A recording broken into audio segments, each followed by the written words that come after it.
Yeah. Um,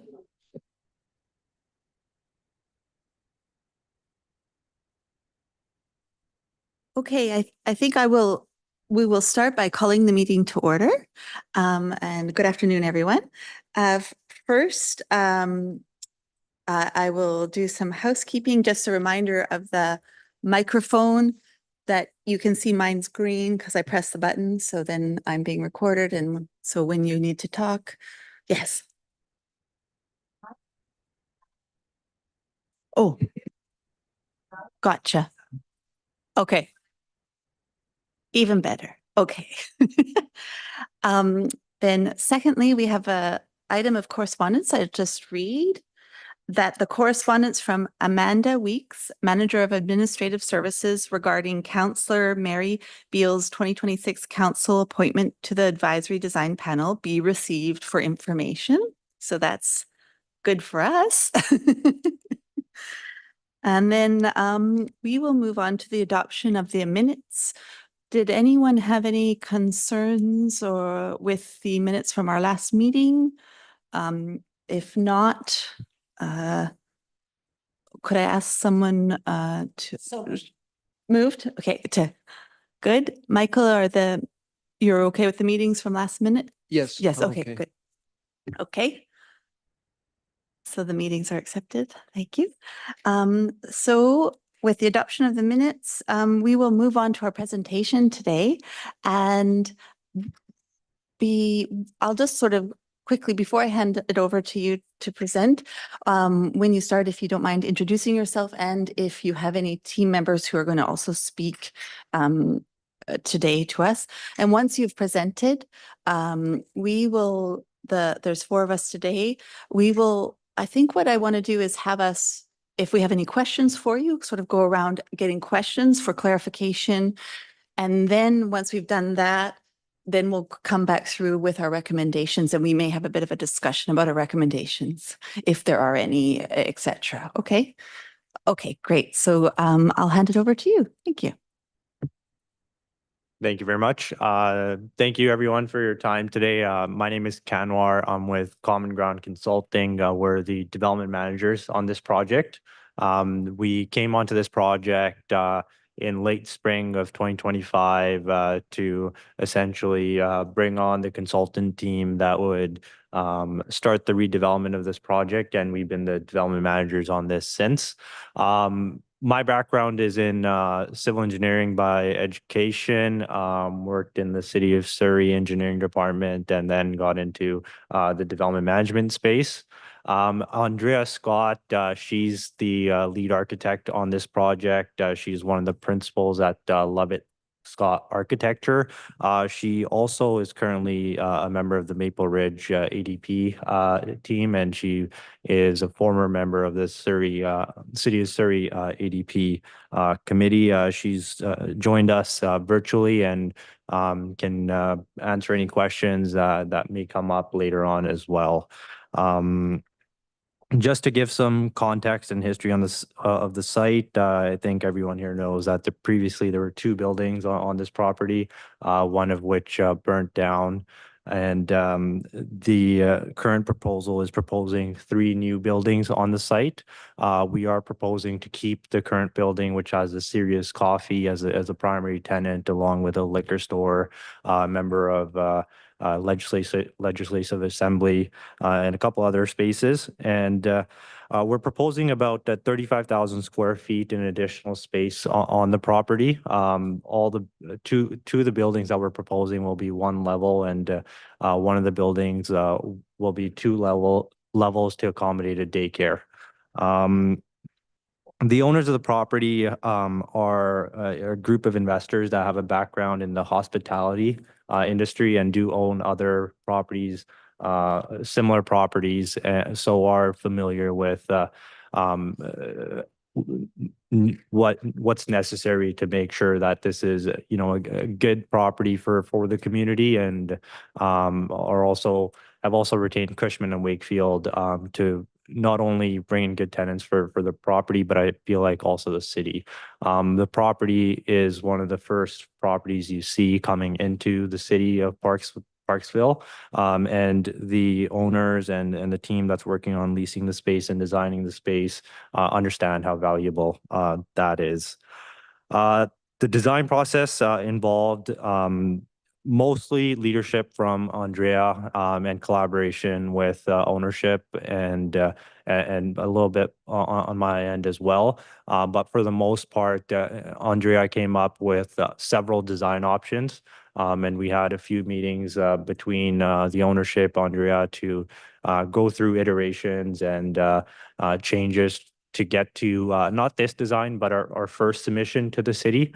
After going back and forth with the city on some comments, we changed the way the site is designed. We changed materials on the outside.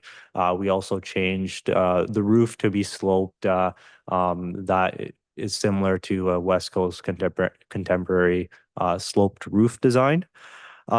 We feel that this design does complement the nature and the area around it. We're using stone veneer material and hardy boards, and one of the hardy panels that's along the frontage of the site will mimic the wood color. And the design, the development permit area also asks for wood and stone, and we've tried to incorporate that into the design as much as possible.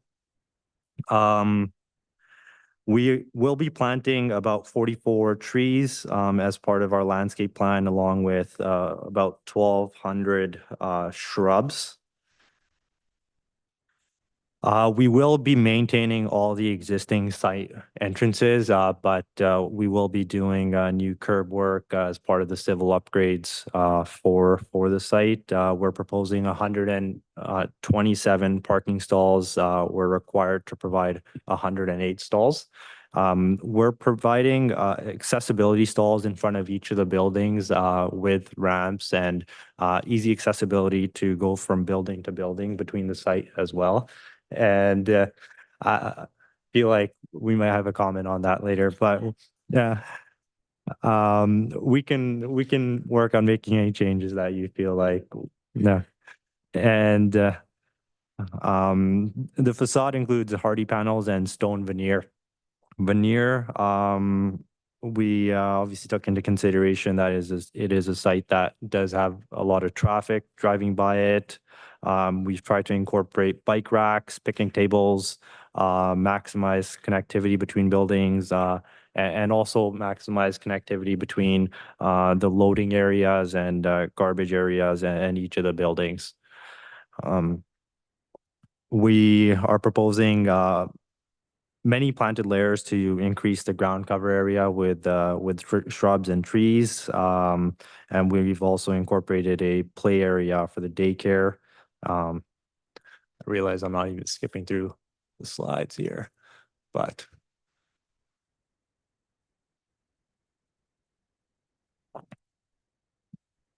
we also have daycare patio area for a restaurant that will likely take up space in building D. So I'll just zoom into that as well. So that's this area here. So this area will likely be occupied as patio space for a restaurant that will be taking these first 3 unit spaces as part of a lease agreement that's in negotiations at the moment.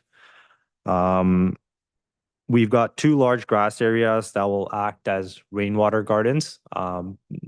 So that'll be this area here and this area here as well. We've got a bike rack here, and we'll have picnic tables in this area as well. We will also have a high efficiency automatic irrigation system. And as mentioned previously, we've provided accessibility stalls at the front of each of these buildings. And we're open to listening to recommendations as well. The accessibility requirements do meet the current zoning bylaws and BC Building Code. And we are not proposing any backlit signage as part of the development permit area guidelines as well. And some of the sustainable measures that we've include drought tolerant landscaping, water efficient fixtures, an erosion and sediment control plan during construction, oil and grease separator for water runoff from paved areas, shielded light fixtures, and high efficiency water irrigation systems. So that's it on my end for what I wanted to share. Hopefully I didn't miss anything. So I'm happy to answer any questions and clarify any items. Okay, so is my understanding, the architect is available just for answering questions, but she's not going to speak. The architect's not going to speak to the project. Oh, okay. So if there's questions, okay, wonderful. So you're done. You're finished your presentation. Yes. Okay. Thank you. So I think I will just open it up for the panel members to ask the applicant any questions, or if you have any questions through me to the city for clarification, we'll do that first as we sort of figure out and understand the site. So do you want me to start with Mary? Okay. Wanted to ask Sarah a question. Oh. Sarah, do you have a copy of the staff report? I seem to have left. Oh,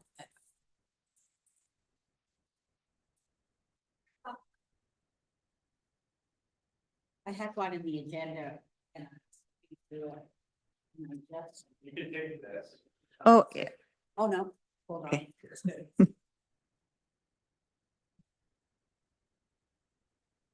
Are you good? Okay. Oh, yeah, it's okay. Don't worry about it. It's fine.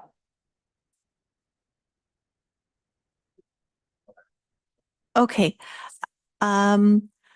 Mary, would you like to start? Do you have any questions? No?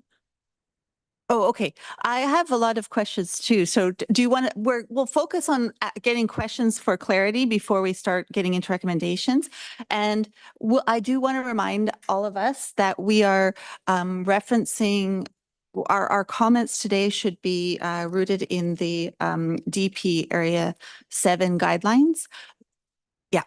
And so once we move forward to our recommendations, it will be most helpful for the city if we can connect them to the guidelines as we move forward. But first, Michael, do you want to, if you have any questions for the applicant for clarification? I guess I'll just start because I think all of us are having a bit of a thing, like how do we grapple with our thoughts on this?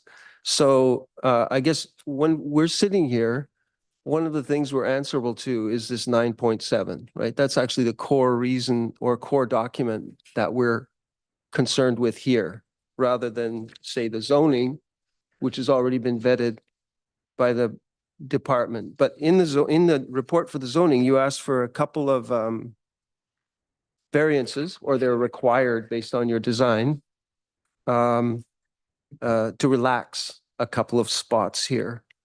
So I understand we're not going to try and get into a discussion. We're just asking questions right now. So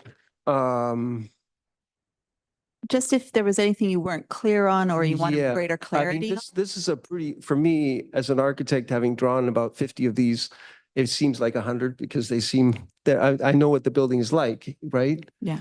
So my questioning would be in terms of the design itself and why you did those things, or questioning why they don't work here. Because, I mean, this is a D or an F, right? You didn't respond very well to this document here. So 9.7, yeah. So there's a lot of questions I have about that, but that's not the questions we're asking right now. We're just asking for clarifications. Am I right? Correct. You could ask for a rationale for why they're Okay. asking for variances if you wanted, if you don't Okay. feel you've received one, I suppose. Was there a clear rationale for removing the roof of the building as it is, the existing building? Was there some sort of a, is there any reasoning for that? That's in terms of your needs as a business, the commercial needs or the construction needs? The primary rationale for doing the facade lift on the existing building was to do with the roof deteriorating for one on the existing building. I believe ownership expressed concerns about issues that have arisen. So there was a roof replacement that would be required in the near future anyways. And we're actually only doing a lift on the front. The truss roof on the existing Serious Coffee will actually remain hidden behind this facade actually.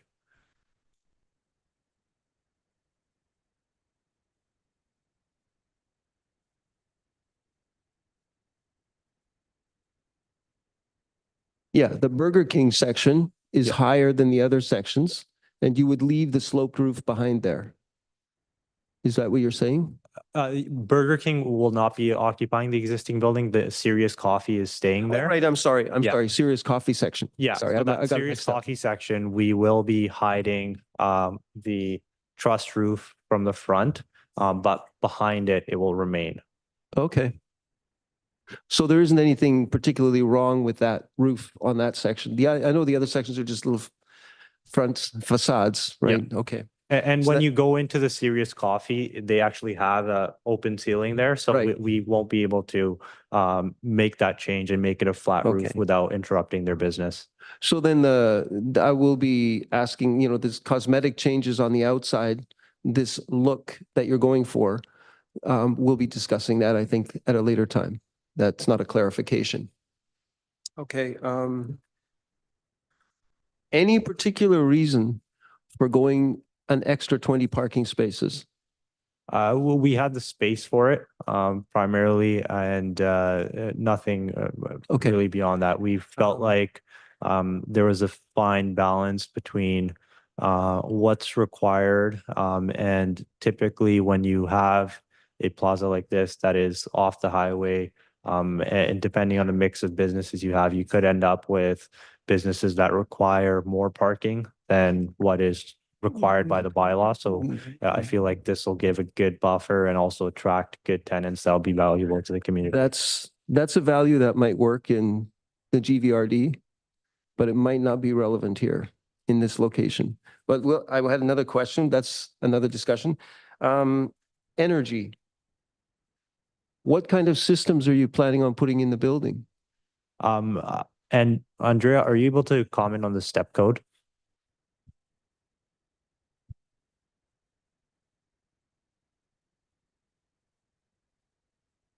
We have not reviewed any step code requirements at this time. Sorry, could you repeat that? Your voice wasn't clear there. We have not reviewed any step code requirements at this time. Okay. Thank you, Andrea.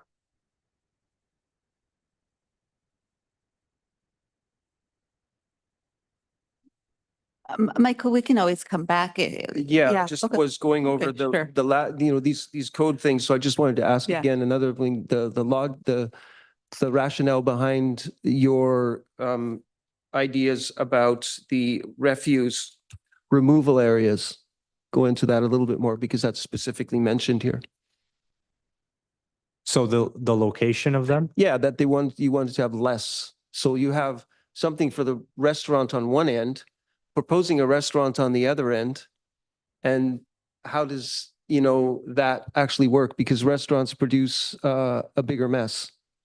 So how are you thinking about reducing the number of refuse locations when in fact you're actually potentially having even a second restaurant or potentially more? There could be more places in there with food services.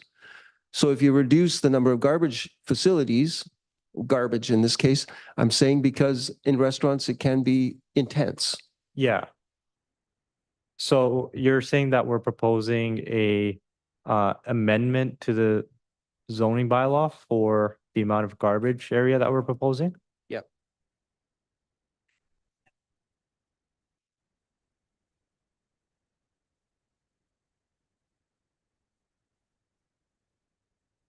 I'd have to look into that further and Okay. get back to you.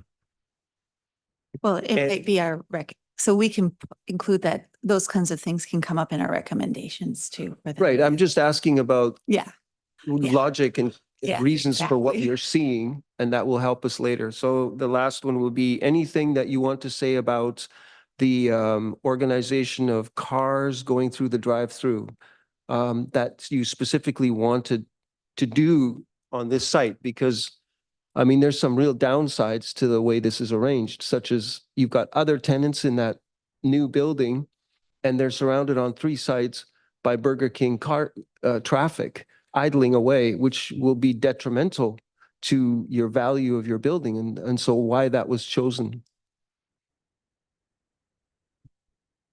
The primary reason the building A is the way it is it's close to a replica in size to what was existing there, and the ownership felt that incorporating a drive-through would be of value, and through multiple iterations, this is a design we've come to. Sure.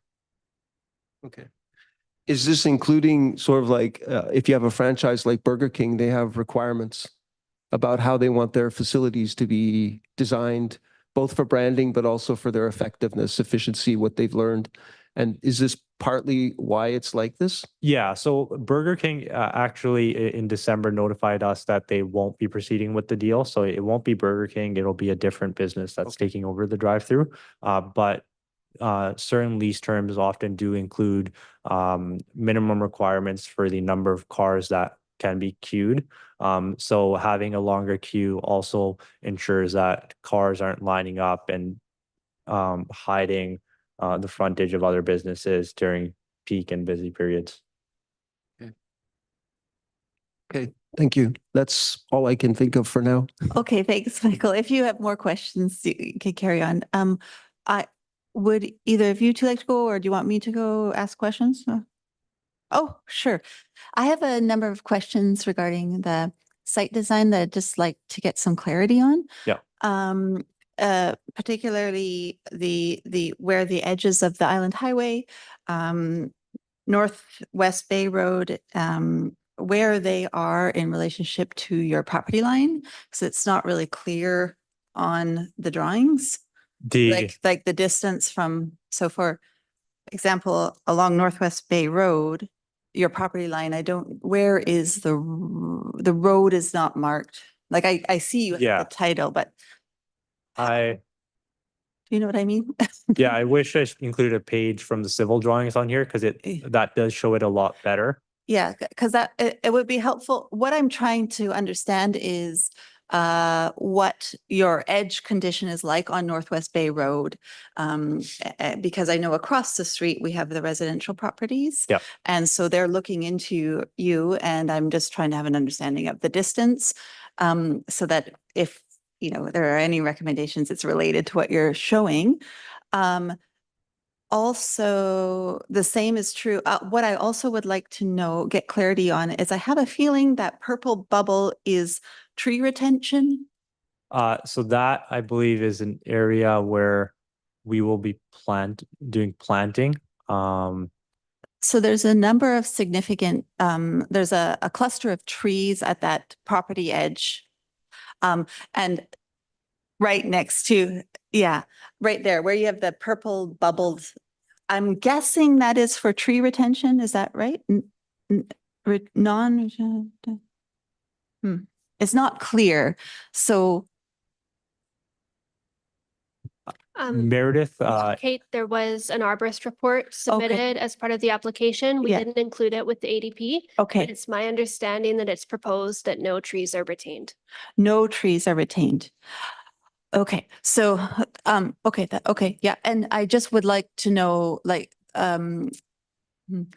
I worked on the project next door, so I'm well aware of the trees. So I don't know if that's good or bad for you. But I think like a strong rationale for why those trees aren't going to be saved, especially with knowing what was proposed on the adjacent property, because there was an effort to there are some trees that are right on the property line, and I think that you would have to usually, I'm not sure Parksville and their tree, how they manage trees, but normally you would need permission. Yep. Yeah, if they're close and I think that will be something we will need to get more information about. Okay, so that was my one question.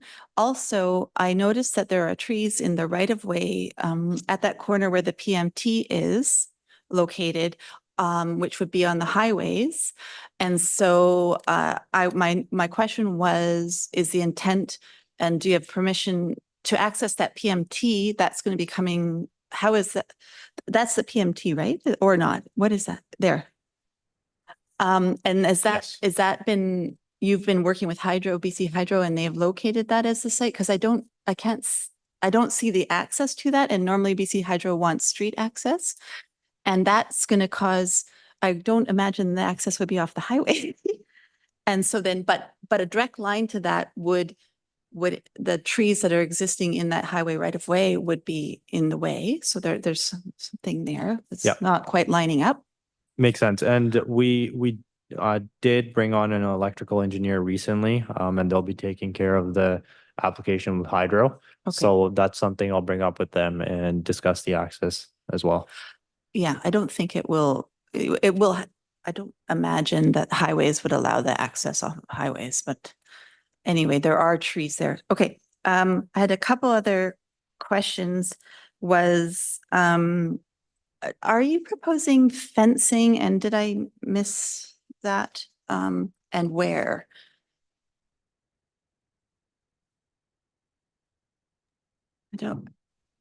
I don't think we are. I can look Oh, into that further and get back to okay. you. And I have another question about the childcare. Is that are you proposing that there might be childcare, or you have an interested a party who wants to?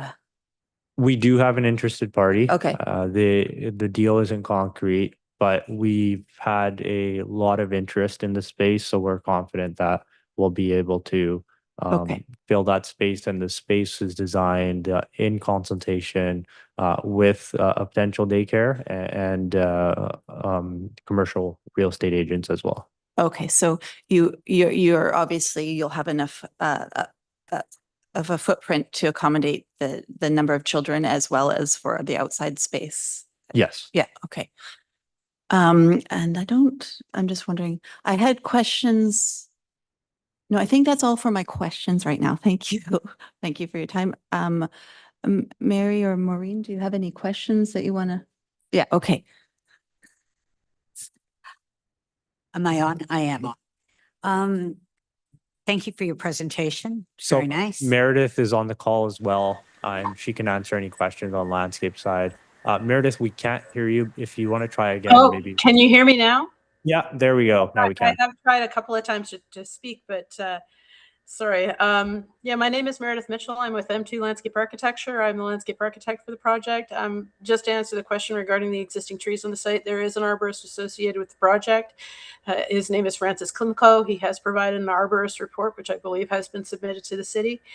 We do acknowledge that there is a large amount of current existing conifer trees on that side of the site. And obviously coordination is needed regarding the retention, potential retention of any of them if they are able to be retained. I acknowledge your comment about the PMT access. It is challenging at that location. There is pedestrian access, but not vehicular access at that location. Although we would identify that the shoulder of the road does allow for a truck to pull off the side of the road. I've worked on other commercial sites on Island Highway. When the PMT is really close to the road, and they have dealt with it that way, they are able to pull fully off of the Island Highway because they do require a minimum, 1 meter access right in front of where the doors open. And just for your answer regarding the fencing on the site, no, there is no fencing currently on the site for the commercial site. There was originally we were looking at doing some limited fencing on Bay Road, but at this time there is no fencing identified on the site at all. Okay, thank you very much for that clarification. Yeah, okay, Michael, yes, please go ahead. I wanted to ask one question about permission for drive-throughs, which might be not a question for you, but he's saying that the Burger King as a drive-through or as a tenant that needs a drive-through is not no longer fixed. So am I to understand you're going for a drive-through tenant and you want to go ahead with a drive-through functionality in any case? Yes. Okay, and does the drive-through function need special zoning or permission No. in Parksville? Is my question. The highway commercial zone does allow for a drive-through use. So in terms of the on-site component, there's no particular zoning for drive-through or permission for drive-throughs from the city? It's permitted in the zoning bylaw. under It's permitted in the zone that they zoning have. bylaw, okay. Yes.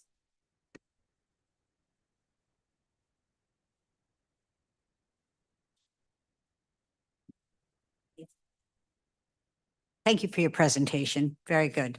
I have a number of questions. Oh, thank you. Yes, I'm not very good at these things. Since we're talking about the drive-through and the Burger King, I do find that the drive-through is a very long drive-through. And I'm wondering why there wasn't any, or if there was any consideration given to moving that building away from the other CRUs in Building A so that you would have a separate building for the fast food restaurant so that your drive-through doesn't go all the way back to Building A? Could the site not be redesigned so that that building is a separate building altogether? And then the drive-through goes around this way rather than having to go all the way around. Do you see what I'm saying? Yeah, I think there would be a lot of other considerations. Oh, that- there yeah, would be, Yeah. but I would think that it might perform better for whoever you're getting in there, but I know it would definitely perform better for all of Building A CRUs that go along there. My other concern is once you get through the drive-through and the nice person at the window says, oh, sorry, your order's not ready, go and park somewhere. Yes. And all of those parking spaces are taken. Where do they go? As part of the lease negotiations with the tenant, typically there's designated parking stalls included Right. in that. So lease. those designated parking stalls would come off of your 108 or 27 parking spaces. Yes, and typically for a drive-through of this size, it's Okay. usually 1 to 3 stalls that are Okay. dedicated to them. Since we've got this up, I'll also talk about your handicap parking spaces. I hate using that term, but I will. Disabled parking spaces is better for me. So there is 2 in front of Building A, at this end of Building A. But if I wanted to go past Building A, I would have to stop in front, or I would have to try and get across the drive-through coming out. Yes. Am I correct? While they're busy eating their sandwiches as they drive out. So I just don't feel that that's very safe. And I would think that those 2 parking spaces might be better placed further up there so you don't have to cross over. And the fact that you have another parking spot down at the far end, right there, that's the only other parking space. So if I want to go to the CRU at the end of Building B and that parking space is taken, I'm going to have to go all the way this way and cross over the drive-through to get from that area to any other area. Yeah, I You see see. what I mean? I see your concern. So you're saying it's There's definitely not enough disabled parking on this site. okay. And if you have that many left over from your parking, which was a number, you've got 19, I believe. I'm sure that somewhere along the line, you can add some more well thought out parking spaces. If a van, talking about this parking space, if a van backed into that parking space, would there be enough room between the side of that van and that sidewalk that you've got going into building C, it's close. There's nothing to separate it. Do you know how far away it is to I get through there and get in? I don't know the specifications or the dimensions of this parking spot, but Okay. that's something that we can look into. Okay. So you don't know how many large car spots and small car spots there are? Because that makes a difference as well. I don't off the top of my head. Okay, that's fine. So it does say that you will be taking down all of the trees on Oh. the south end of the site. Am I correct in that? So we do have dimensions here for the regular stalls and Oh, small okay. stalls and the accessible stalls. 19 by 9, yeah, and 17 by 8. I'm sorry, I'm old, I'm using. Yeah, those are standard sizes, but I would like to see more. Mhm. And then minimum 70% shall be regular stalls. Right. Okay. There's a lot of parking on this site as well, which I get we're gonna need, but it's parts of it are just a sea of parking as you go by. My other question to you was the area in front of the daycare. Is there a drop-off area in front of the daycare for 50 people coming in the morning in their cars to drop off their kids? Yeah, sorry, it just froze on me. I'm trying to get to that page, but as part of the lease negotiations there with the daycare, there will be some dedicated parking stalls for drop off and pickup there as well. Okay, because there needs to be dedicated parking spaces for that. Yeah. Okay. The outside play area, Yeah. right beside the patio, which you might be doing, right? Behind the proposed restaurant for building D. Yeah, I'd go to the page right now, but I'm just frozen right now.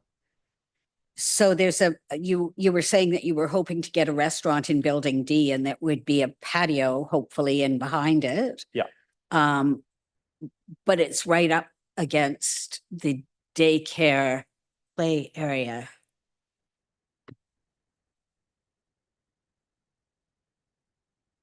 I can speak to that a little bit. My name is Meredith. The daycare does have an actual designated play area that is between the two buildings. It is fenced off. There's actually a tree blocking, planting area tree with a tree blocking where the larger potential restaurant patio area is. They are two independent spaces. There is a connecting walkway in the back that surrounds that area, but the daycare, you can see here, it's actually got, it's between the two buildings with two different surfacing types with a planting bed that separates the two, and then a pedestrian pathway that bisects the back of the area and separates those two spaces. There is an ability to put opaque fencing in there too, to ensure that there's no overlook on view from the patio of the restaurant area to where the daycare area is. So you've got the pedestrian pathway coming around the patio area and then going in behind the daycare. And that's primarily used only for the employees and or employees of the building CRU spaces. It's not intended for public use. Okay, it does say pedestrian pathway. And all of those trees that you've shown there with purple bubbles, are those where the purple bubbles are, and it shows the trees along the line? That's the only trees at the back there? Nothing behind building C? Yeah, the purple area there, the purple veg line is the area that was identified as existing tree zone. At this stage, we're in coordination with the arborist Francis Klimko regarding which trees are anticipated to be able to be retained with the new redevelopment. The planting that is showing there with the letters in them, the S and HA and all those ones, those are shrub planting buffer to buffer the whatever is on the neighboring property to where the daycare and or patio space is, independent of whether or not the trees are being retained. If none of the trees end up being retained based on arborist recommendation, then my intent would be is to heavily plant that entire buffer area to ensure a good screen between the two adjacent sites. Mm-hmm. Mm-hmm. So again, this pedestrian pathway, and I'm sorry to belabor the point, I just don't like the idea of a bunch of people walking behind the daycare and then up on the other side, because I'm sure the building is going to have windows. And fact that you've got a patio there for the restaurant and then a play area right beside it, and then a pedestrian pathway behind it. I'm just looking at the safety aspect of how this is going to work for a daycare. So it might be something that you want to put a gate up there maybe, so the pedestrian pathway is only for your, It is gated and fully fenced off. okay, You can, great. if you Thank you. zoom in on the area where you see it says area and volume right there, and there's Yes. an orange line. Yes, That is actually a 6-foot high fence with a gate. okay. All right, it doesn't show me that, but that's good. Thank you. Appreciate that. How big is the play area? Does it tell me there? I believe. We do have measurements on another page. I'll pull those up.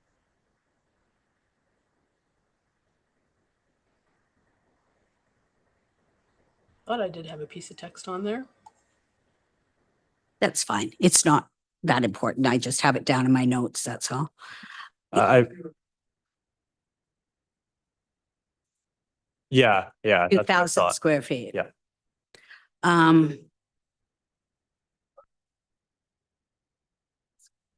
Yes, yes, please, go ahead.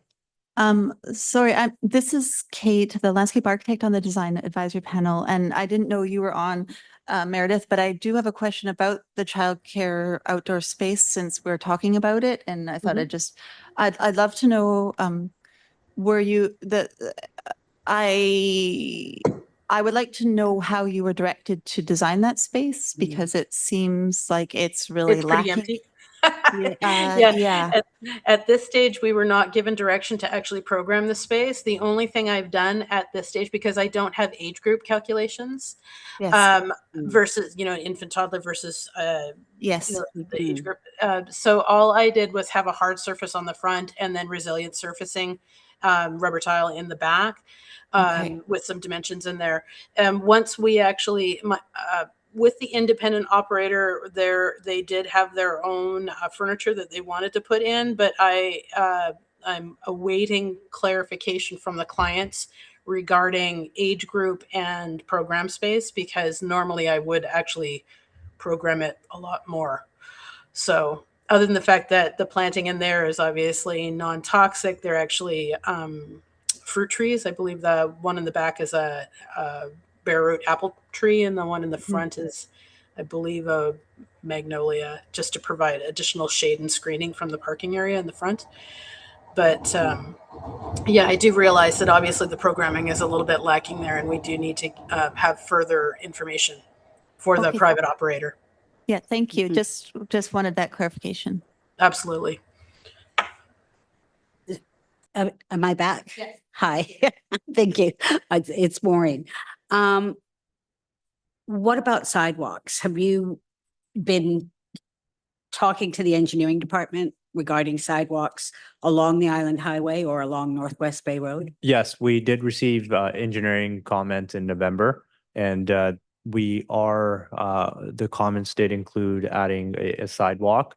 The most recent revision that we did to the engineering design was a quick revision in December to coordinate the access and address some comments. We're still waiting on an updated engineering, updating drawings from the civil engineer that would include sidewalks. Okay, so there will be sidewalks along the Island Highway, Yes, but not along Northwest Bay Road. Am I correct? I don't know the answer to that off the top of my head, but I don't believe we will be doing a sidewalk along the Bay Road at the back, but definitely along the Island Highway. Okay.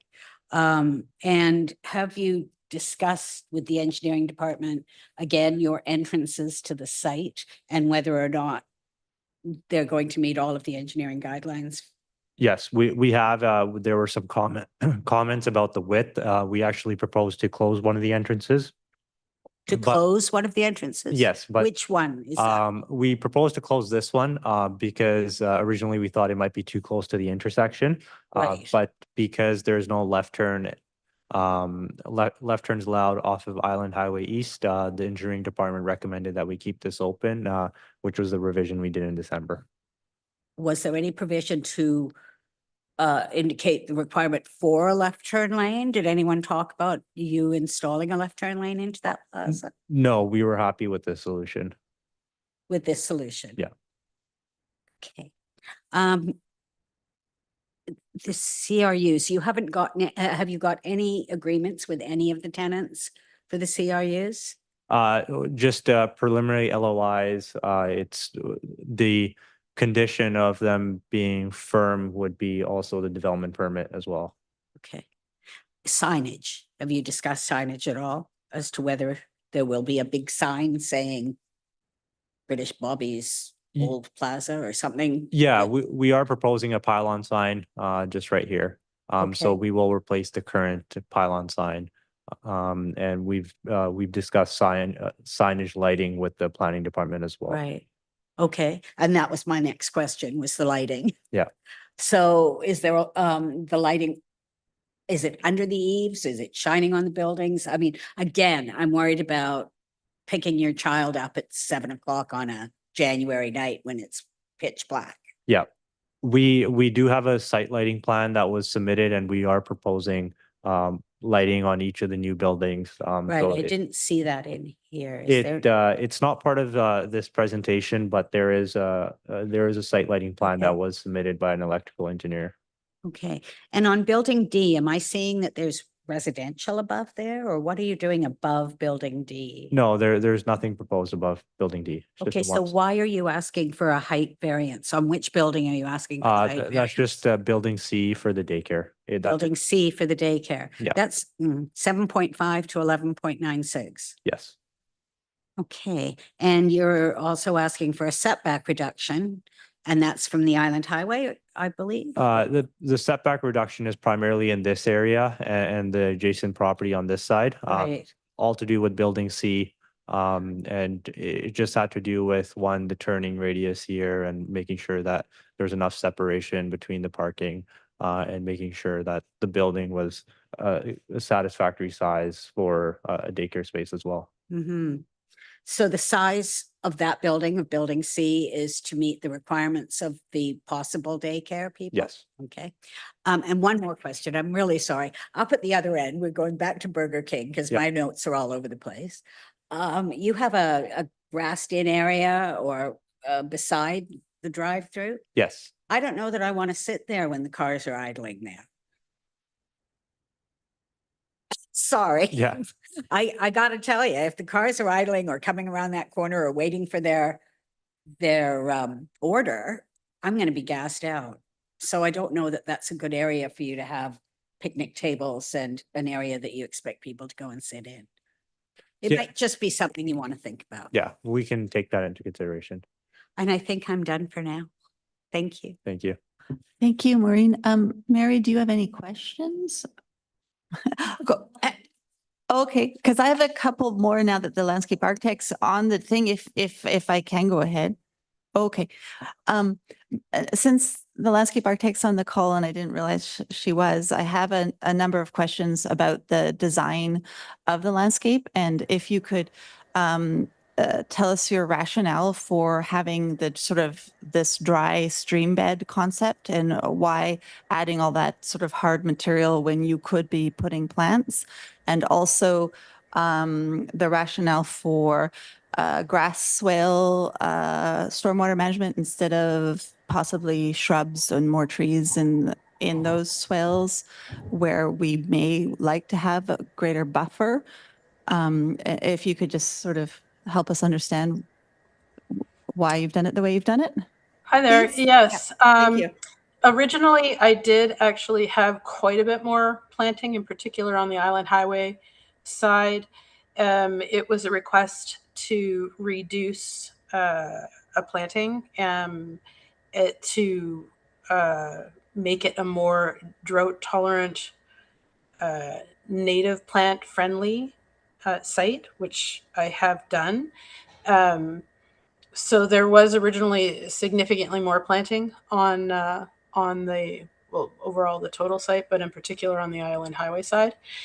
For the two areas which are the dry stream bed area, or the two detention areas, actually it was a fairly good opportunity at those larger sort of triangular spaces to make them into depressions, so they ended up being more rough grass stormwater detention areas, because that's always a perennial problem, in particular when it comes to commercial sites, because of the amount of hardscapes. So it was really one that I thought would be best suited, although I did put periphery planting with trees surrounding those areas.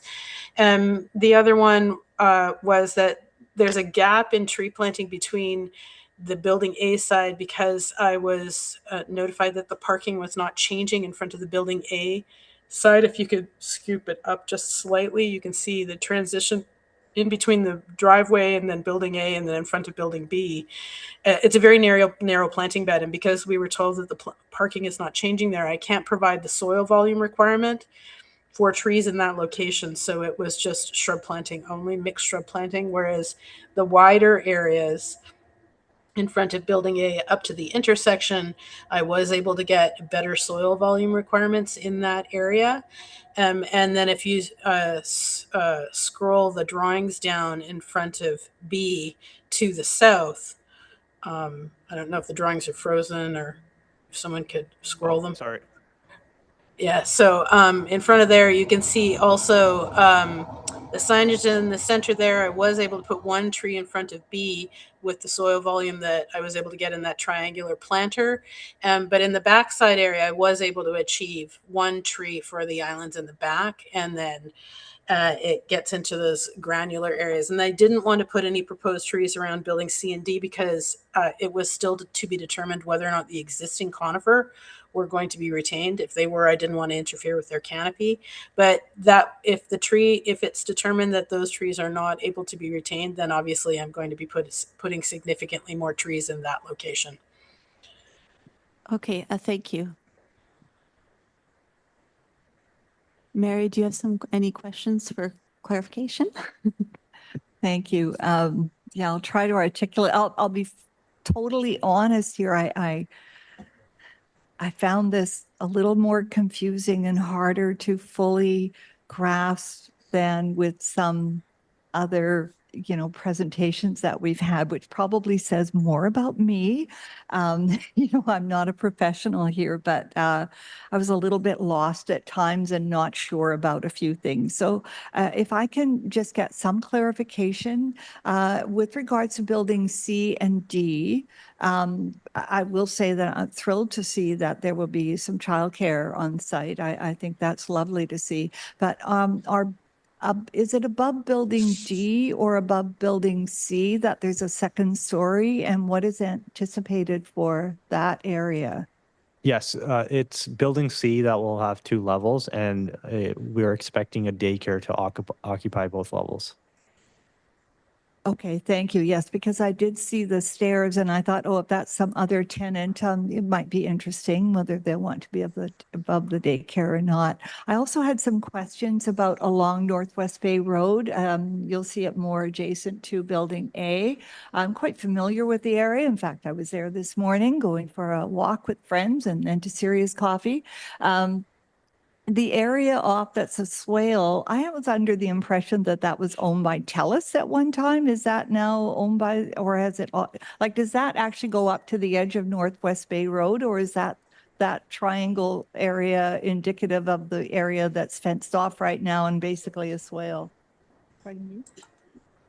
Oh, okay, that's the outside. Okay, that's what I wondered. Okay. Thank you. Yeah, I wasn't totally sure of that. Thank you, Michael. Okay, I'm just wondering, I appreciate that the zoning there does allow for a drive-through. Does that mean that there has to be a drive-through as part of your design, especially if Burger King has opted out?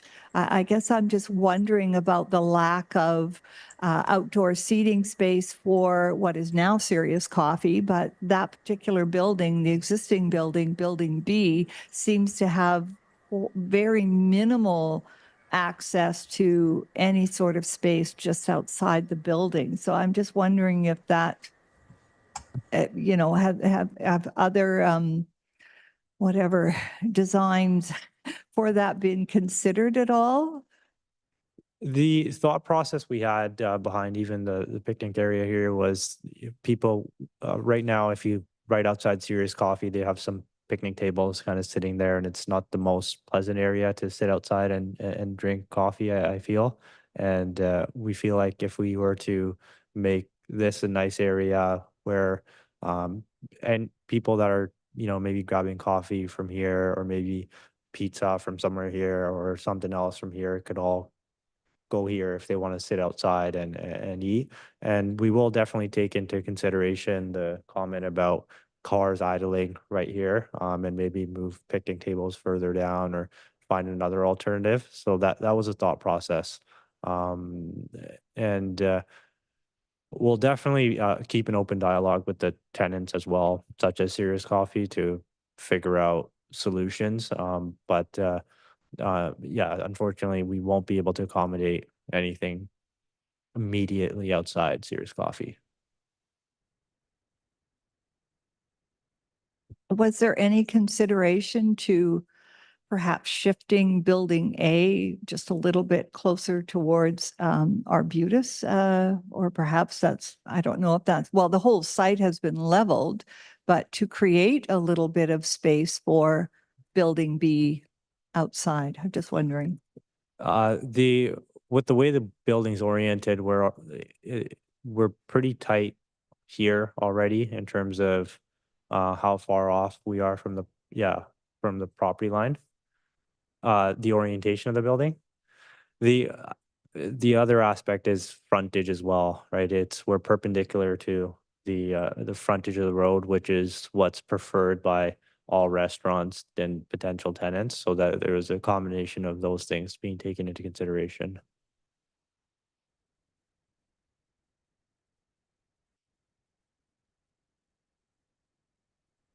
Well, I had a whole series of questions or comments that I wanted to give. So, but I mean, just talking about orientating that building, rotating it toward Arbutus. If you're looking at it on paper, that makes sense. If you're driving down the road, you know, when you're driving down the road, you don't actually look at a building straight out the side of your car ever, because you can't. Yeah. So you're looking down the road. If you turn that building, and to people coming into town, it's arguable that it's better. There's no strict argument that says you have to be orthogonal to the road.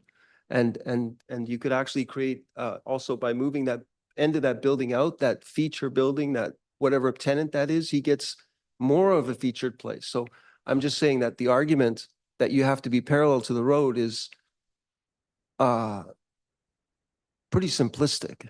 Yeah, I agree. Even if you look at the Popeyes down the road, it's parallel, or Yeah. it's that building is perpendicular, but the frontage is facing the street essentially in a different way. So I understand your point.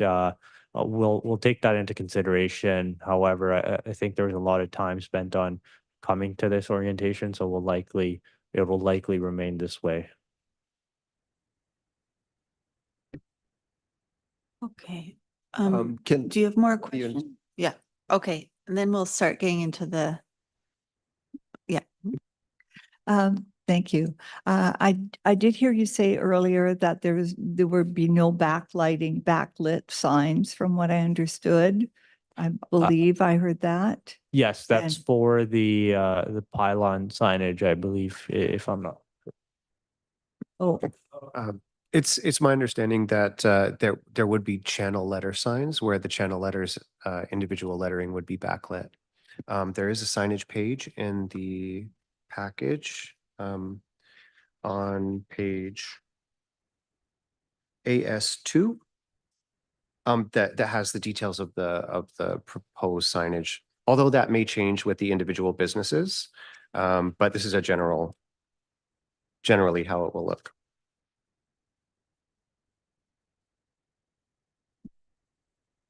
The reason I asked the question, I'm quite aware of concerns that are faced by nearby residential areas when signage is such that, you know, it's lit up and in such a way that it impacts neighbors. And in fact, that can carry a long way across streets and so on. And similarly, especially with drive-throughs, you know, ordering where the sound is coming from. And in this particular location, there's actually residential areas, you know, on all three sides of the lot. And sound, particularly at night, carries quite a long ways. And again, I'm very, very concerned that that anything that we bring into town would hopefully be a win-win for the neighbors as well as for whatever business is coming in. So light trespass and the impact, especially of white lights carrying on, can be really detrimental to people's well-being. And that concerns me. And I didn't get a clear sense of that from going through this, but thank you. So I hope that's being considered. Yeah, well, we'll definitely take that into consideration. Okay, I think we've asked all our questions. We may have more, but we'll start to formulate some recommendations if we have any. I'm assuming we do. Michael, would you like to start? Thank you. You can tell I'm ready. Okay, I think I'd like to dig in a little bit deeper than parking and just where sidewalks are for a moment. It's always a sign to me when a project has extra parking. That doesn't generally happen. Usually you're struggling to get the parking in. So and then the second question I have is you're asking for a relaxation on the setback, and yet you have extra parking.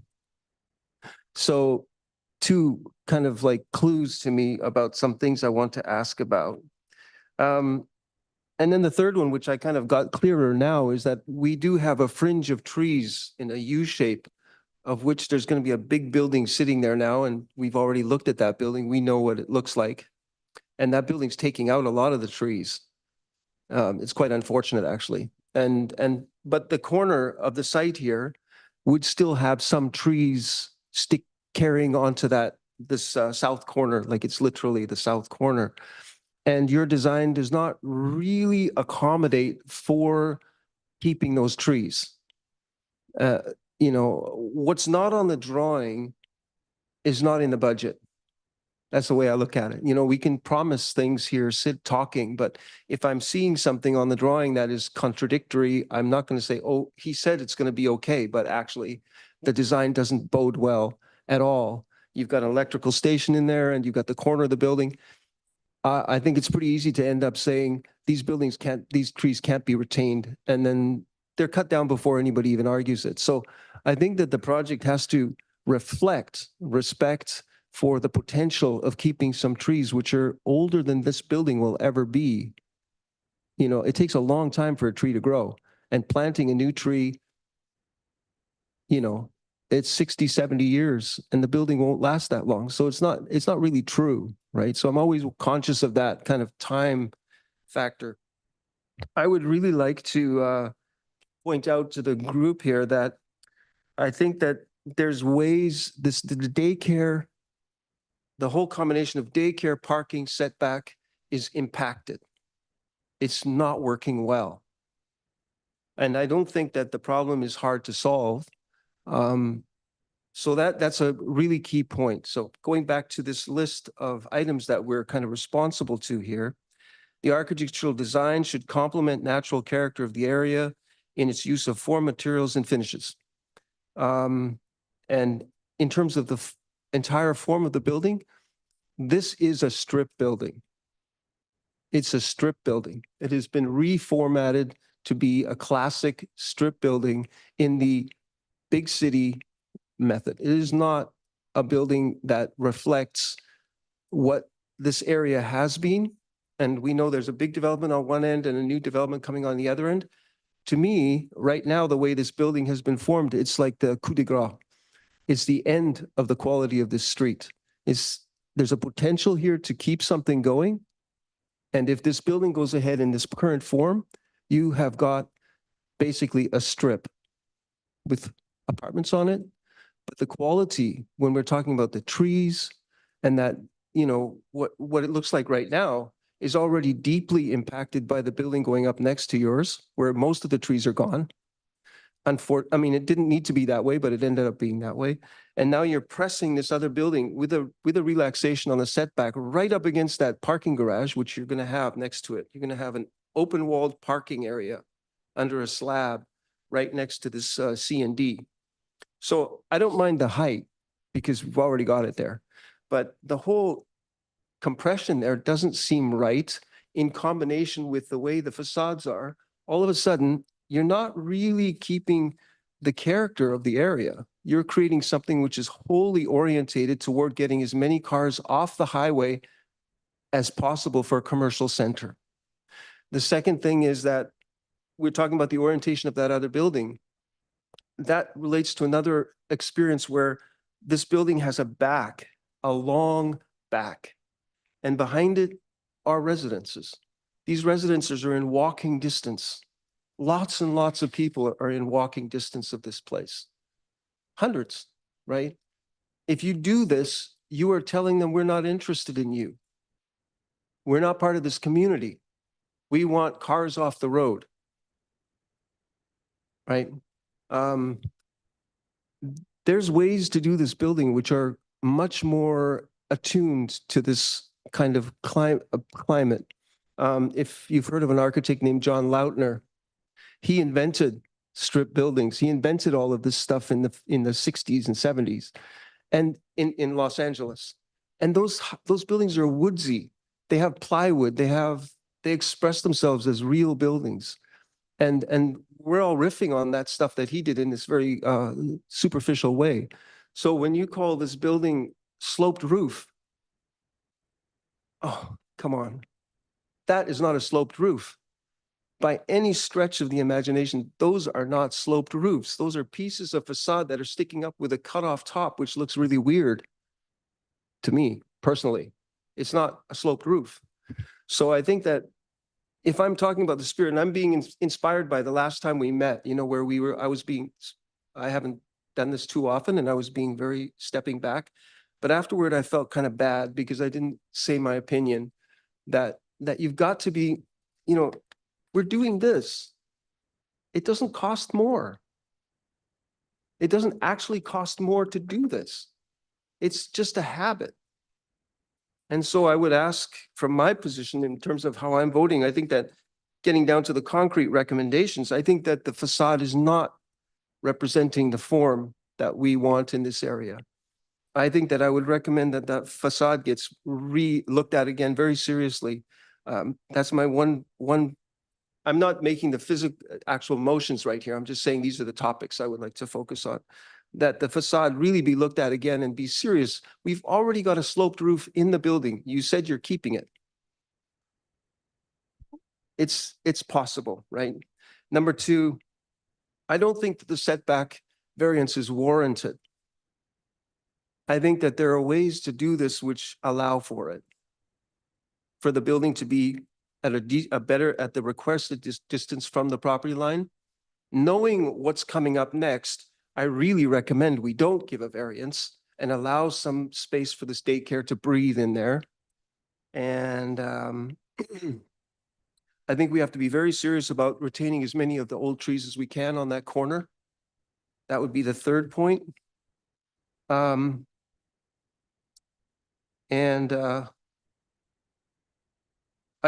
think that I don't know if this is necessary, but I think that having the extra 19 parking spaces is probably not necessary given what we're potentially able to do with that space. In terms of green space, in terms of giving the daycare more light and all of this, and relaxing it. So those would be the things that I would really like to point out. Okay, I think we'll be able to tie them into, I know what we can reference. Right. But maybe if we all Sure. go around and then we'll try to That's it consolidate. for me. Okay, thank you, Michael.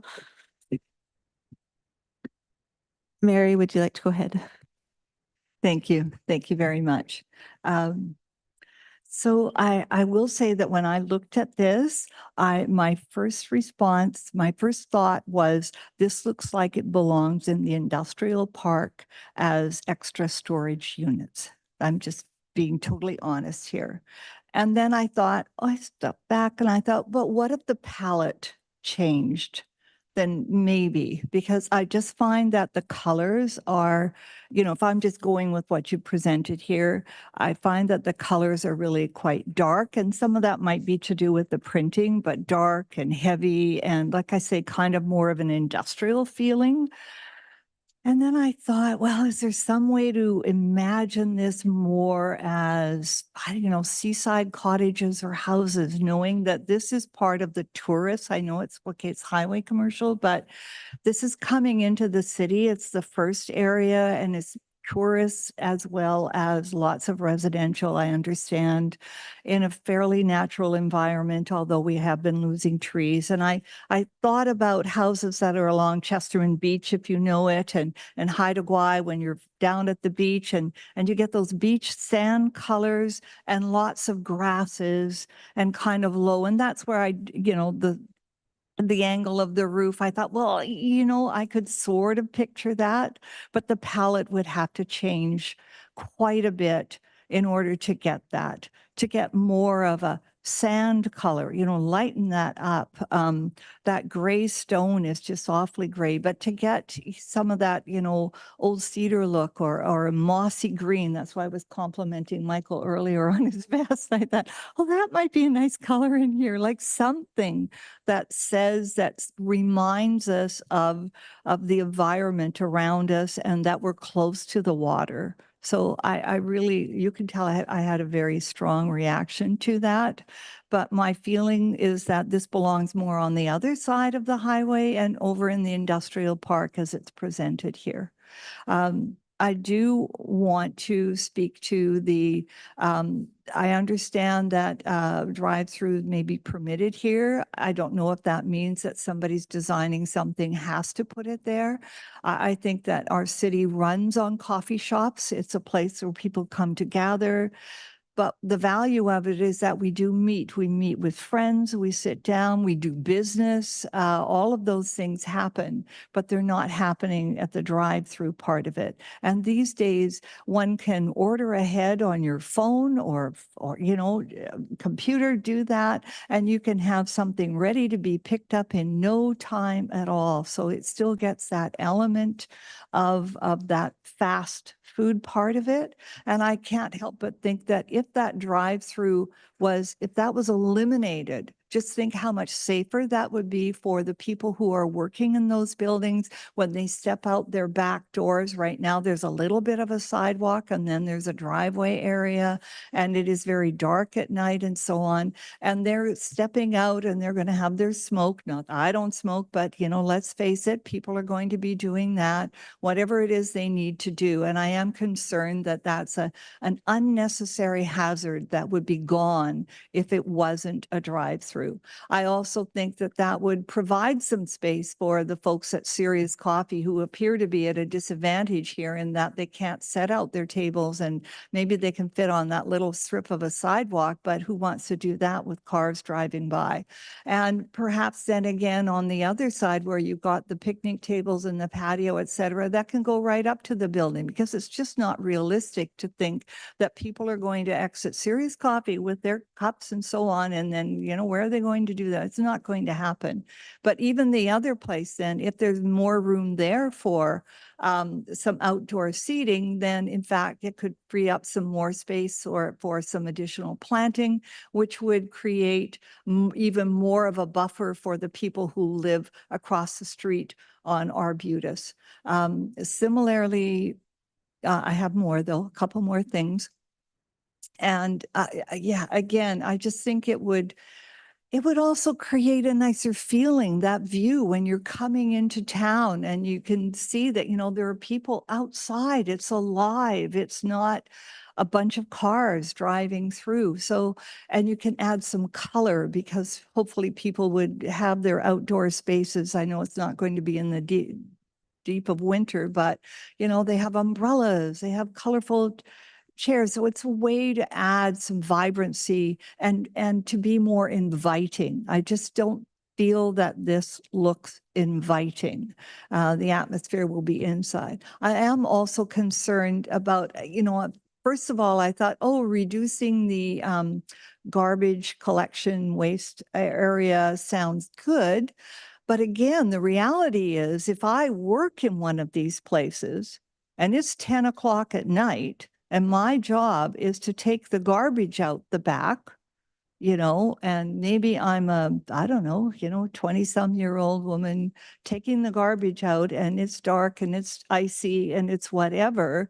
And now if I happen to be working in building B, I've got a long way to go to schlep that stuff out to, maybe I do it earlier, but the reality is it's at dark at 4:30 at night. And I know that there's going to be some down lighting on the building or whatever it is, but nonetheless, it can be a little uncomfortable and it's maybe not the safest situation to put employees in. So I am concerned about that as well. I think I'll stop there. Thank you. Okay, thank you, Mary. Maureen, would you like to go ahead? Thank you. I just have a couple of questions regarding the Craig Bay Resort Development Permit Area. Under number 3, landscaping and screening, tree strips should be retained or planted as follows: a minimum 20-meter wide strip on the island highway frontage. Do we have a 20-meter wide strip of trees on the frontage that I am not seeing? Maureen, do you mind if I step in? So just a comment. So this is sort of a pre-existing site. So it's a pre-existing site. Right. So given where the parking is already, there may be limited opportunities to do that do- 20 meters. Yeah. And is it the same then for the minimum 10-meter wide strip on Northwest Bay Road frontage? I'm not.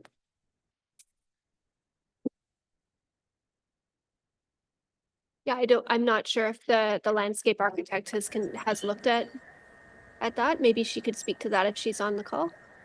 To the chair, no, I haven't looked at the Northwest Bay side. I do know that there is an existing strip of vegetation and mixed buffer on Northwest Bay Road. I only went up to the property line, so the expectation would be is anything outside the property line would be being retained and protected. My understanding is that there is no civil works anticipated on that side, so anything outside the property line would be retained and protected.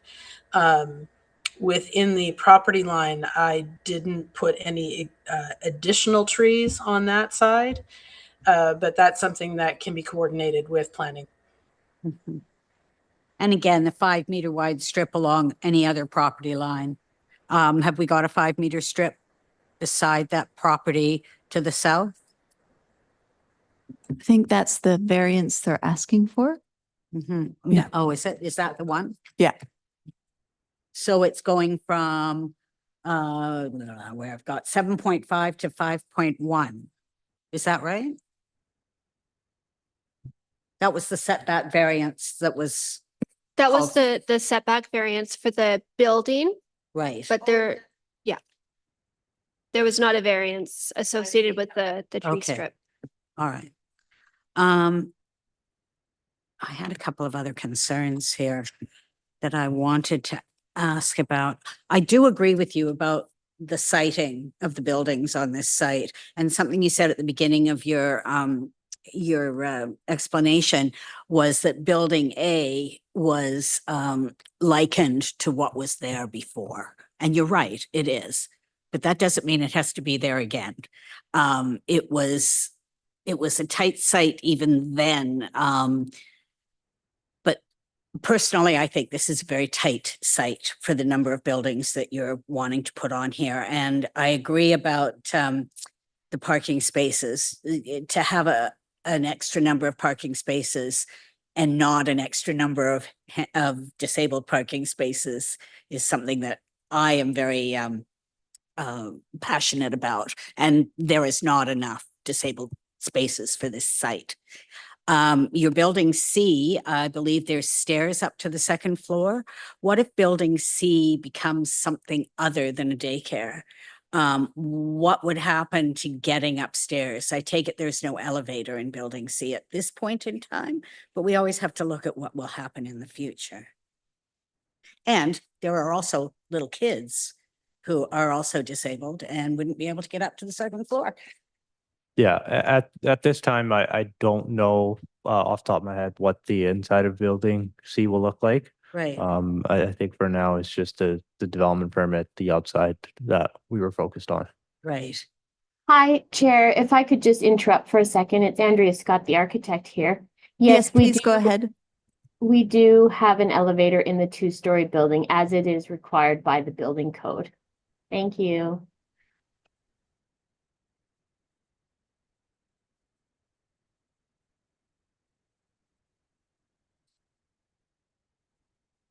Okay, so I'll just make a few additional comments that will lead into recommendations that that in the Craig Bay Resort Area Development Permit Area number 7, I agree with what all the panel members have said about the building and the building design and the character and form of the building, that it is not complementary to the natural character of the area through its use of form and materials. It is attempting to be, but I don't think it's going all the way.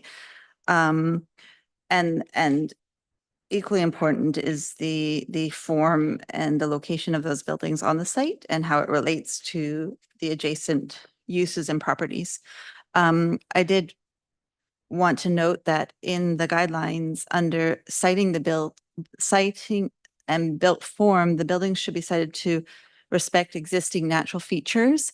And I do think that it's really important to maintain some of those trees. And so I'm going to put forth a recommendation that you, especially on the corner that would be south and close to north, like as many as possible, and particularly that little triangle up there, and as well to not disturb the existing trees that are in the right of way of the highway, because there is a cluster of trees there as well. You can see on the ortho photo. And so the PMT would potentially disrupt that if it remained there. Yeah. Oh, no. Yeah, please. I'm just not sure that the cluster of trees that you're talking about, like Yeah. people often talk south when they really mean east.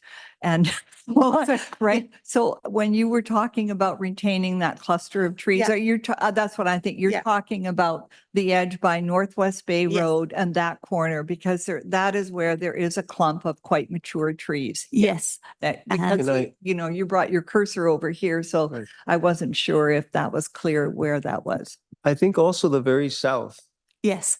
on the highway, Yes. it's the trees, Yeah. both corners Yes. are potentially have 6 to 10 Yes. larger trees on them. Yeah.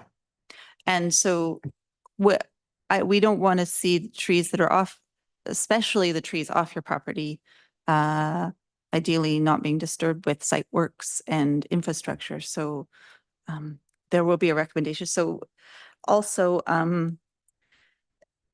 speaking to the landscape and screening, the landscape noted in number 3 of the development permit area guidelines for this number 7.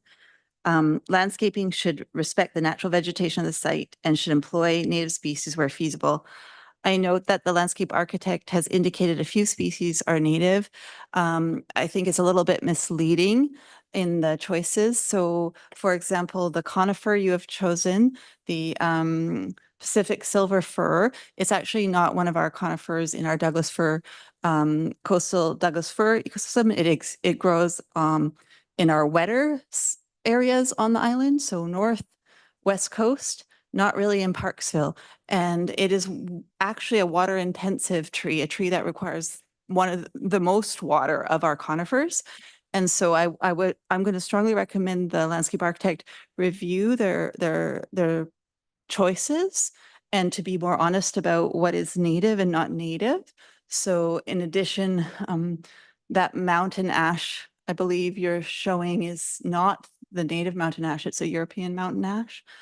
As well, that you're indicating that some ornamental grass is native. So I just would love, I would like some accountability here on what you're labeling as native. And I'd like you to revisit your understanding of the coastal Douglas fir ecosystem, which is quite different from where I know you're situated in the lower mainland. And that we have a lot drier and different conditions being in the rain shadow.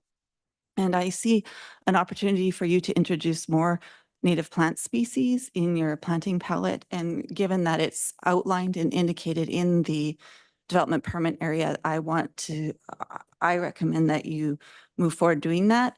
And I think it's unfortunate that you were pushed to remove a lot of the planting. I don't think adding a dry stream bed has any value to the site. It actually is not low maintenance too, if that is the approach that the client is trying to take. It just adds to our it just adds to our reflective surfaces instead of it being, I'd honestly rather it just be grass. If it's going to be if it's not going to be much of anything, grass is at least a little greener, and there's opportunity for water to get into the soil and nourish it. But I think the planting, given the development permit area you're in, needs to be addressed and improved.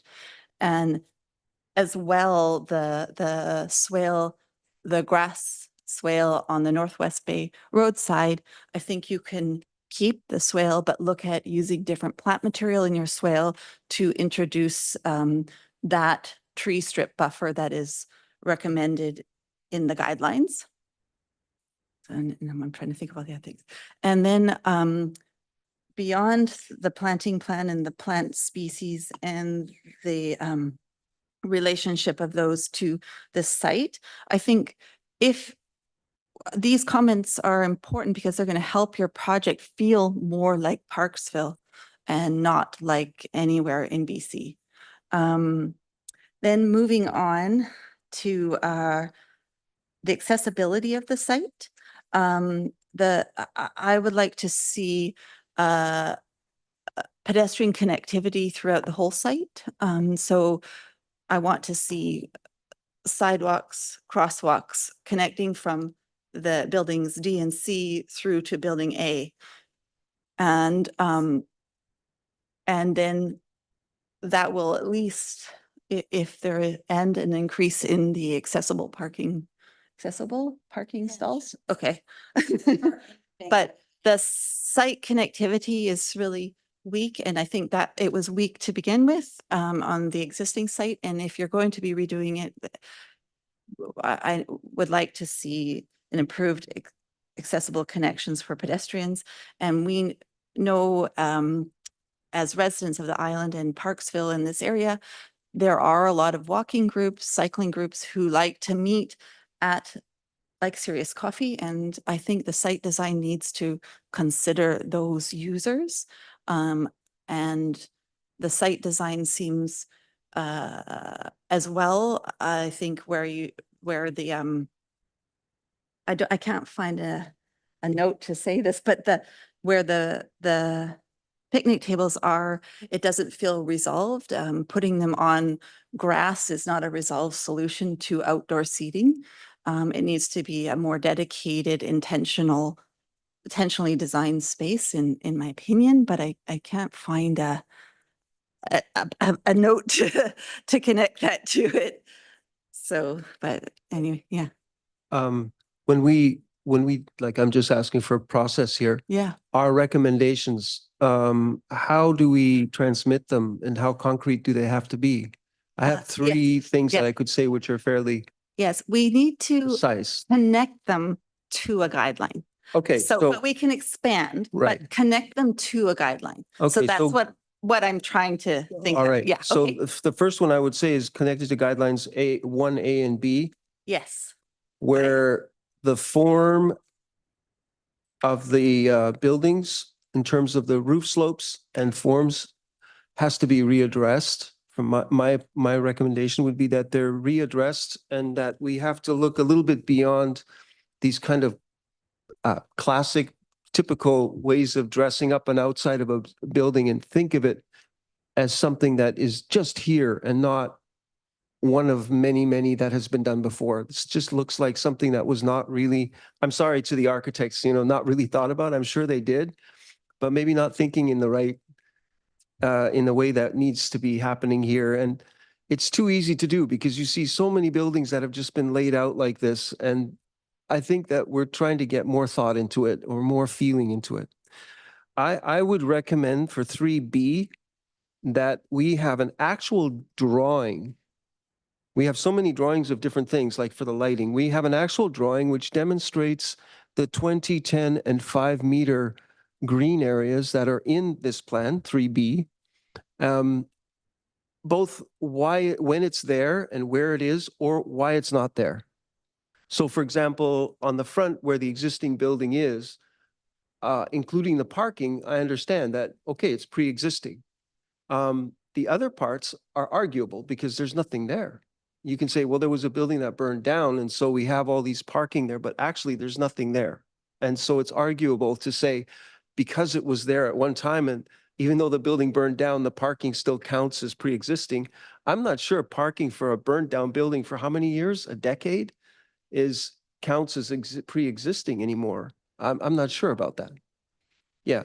And then the third one I would like to point to is number 9, B, that the parking should be minimized based on the paving and that we're actually got 19, or let's say if we go up to 110 and say the other 2 spaces are for those kind of spaces. So then we have 17, the area of 17 spaces plus the access area that might not be as well used as parking as something else.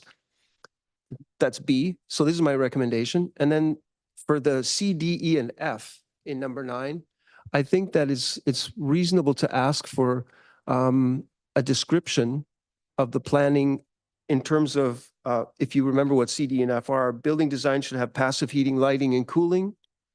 This is really important because this place heats up and dries out in summer, and most of the buildings are not made for that. They're made for a climate that's 20 years gone. We're going to be like Oregon here instead of, what we were. It's like Oregon. And then the D is landscaping and buildings should consider incorporation of natural daylight and shade needs. It's all not there. These buildings have no shading on the perimeter, none. I mean, you're talking about pumping up this facing south. It's just an AC monster. There's nothing there. It's not protected. I mean, there is a little bit of an indent for the doors, right? But that's not quite.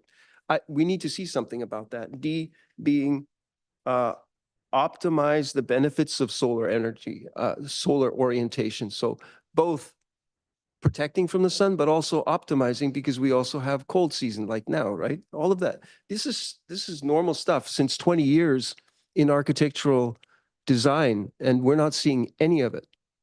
And it's number 9. It's here. It's on the table of recommendations and it hasn't been addressed. So I think just like with 3, it would be good if the drawings actually did that in the same way that you're talking about the lighting, which is great. So that would be my recommendation. okay, Can thank you. Could I just add something there? Hold on one Yeah. moment, please. I forget, Sarah, pardon me, how I'm keeping a record, but you're keeping a record and, well, okay, we'll review at the end which ones. Okay, thank you. Yeah, I'm trying to keep a record. Thank you. Yes, go ahead. Yeah. Just to comment on the parking, because we are having agreements in place with the potential tenants for dedicated parking. Like the drive-through will likely take 1 to 3 stalls for drive-through pickup for people whose order isn't ready at the window. For example, the restaurant that's going in Building D, they'll likely have 1 or 2 stalls dedicated for order pickup, such as Uber Eats. Daycare might have a few stalls that are for pickup and drop off. Although we have additional parking based on the bylaw, that additional parking is probably going to be depleted pretty quickly once those agreements are in place. And we'll also incorporate more accessible parking, and that'll take away some parking as well. So I can't promise you that we will have a lot of space to take away and add more green space. I do think that it would be valuable for the Serious Coffee to have some sort of outdoor space and adjacent to the building. So we'll definitely look into that as well. But I can't promise anything at this time regarding the parking. Okay, thank you.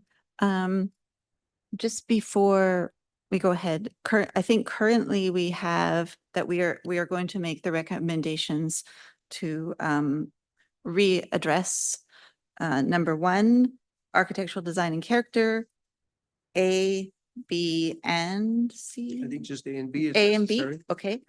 And then number 2, citing in built form, that the buildings should be cited to respect existing natural features, and we're going to be referencing the existing trees.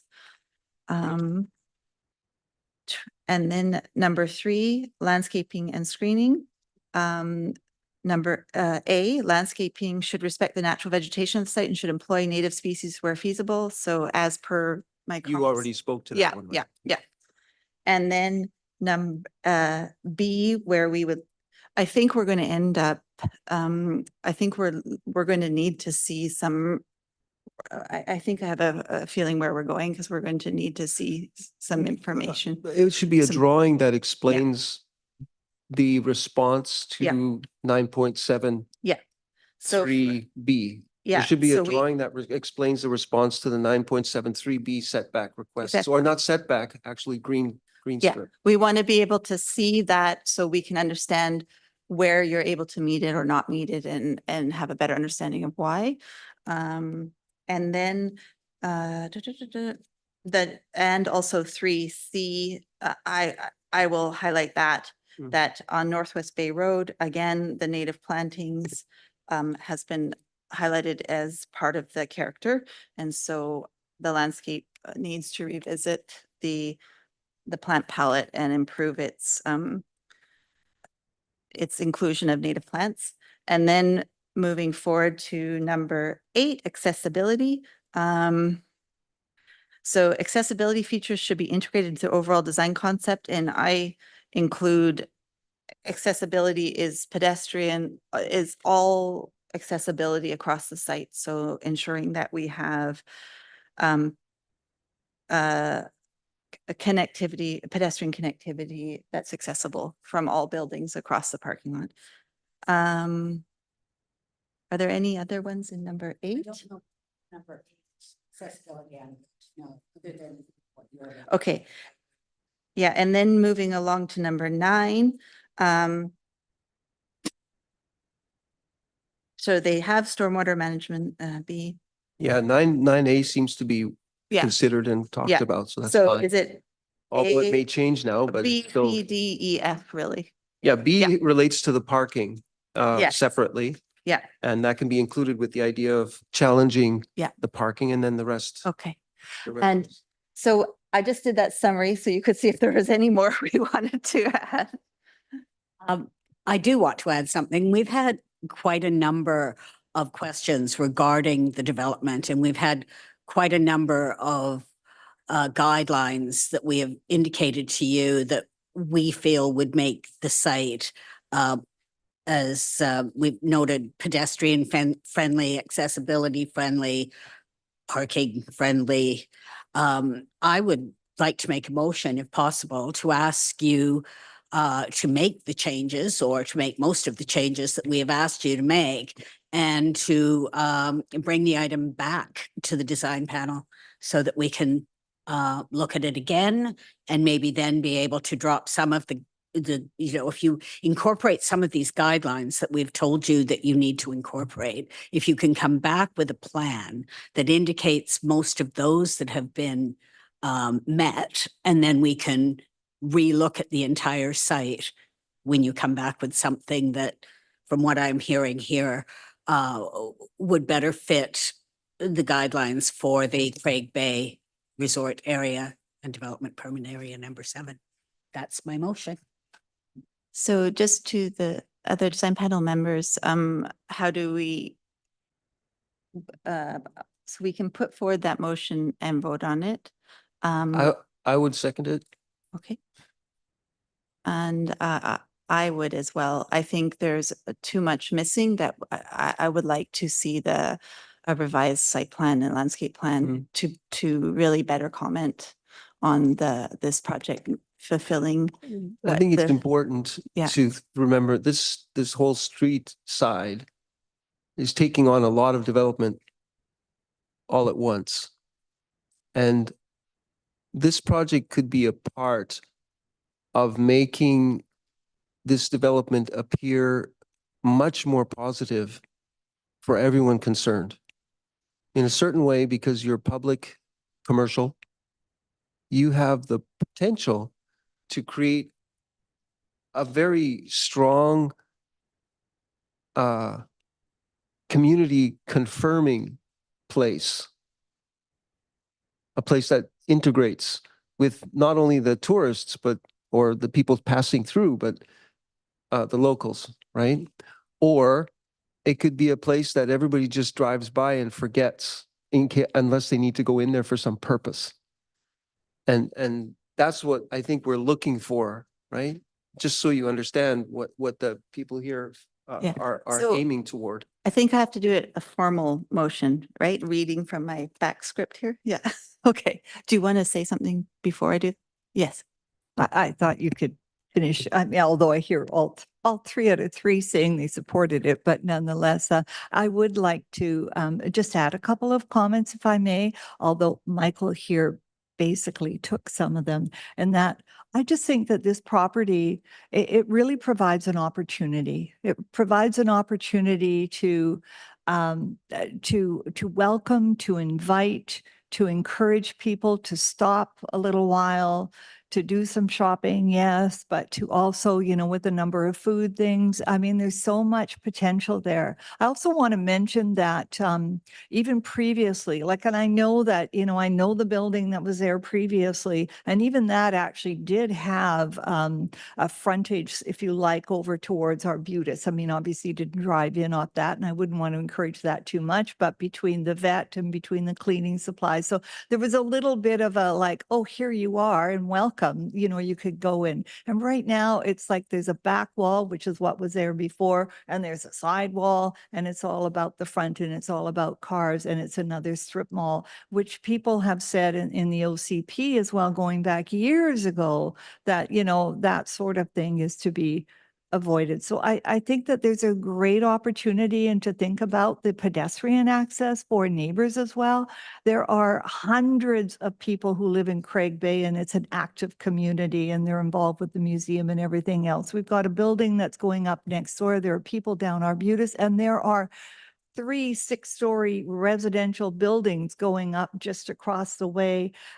What is going to attract those people? What is this property can put together something that's inviting, that says, yeah, I want to go there. Let's meet for coffee there. And as some people have mentioned, it's already an absolute magnet for walking groups, for cycling group, the motorcycle groups, and they all want to go there. It's convenient, and people sit in there and know people and know the people who work behind the cash and so on.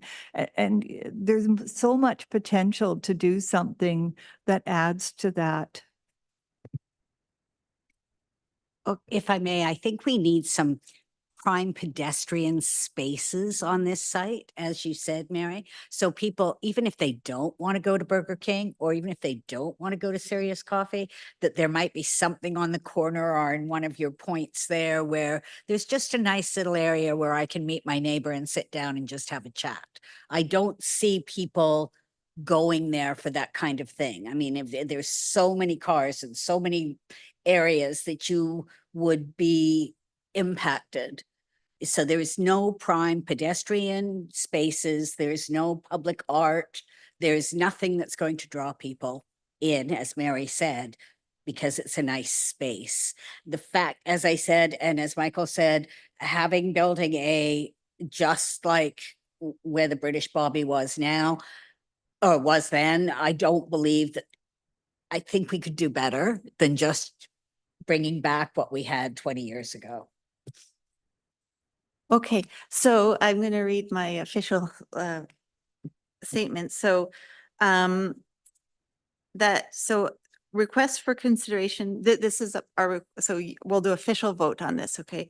That the applicant of development permit application number PDP 169 1209 Island Highway East re-examine conformance to the development permit guidelines that we already outlined, or do I need to go through them again? Okay, thank you. To the development permit area guidelines for Craig Bay that we outlined, and present revisions to the advisory design panel for further review as follows.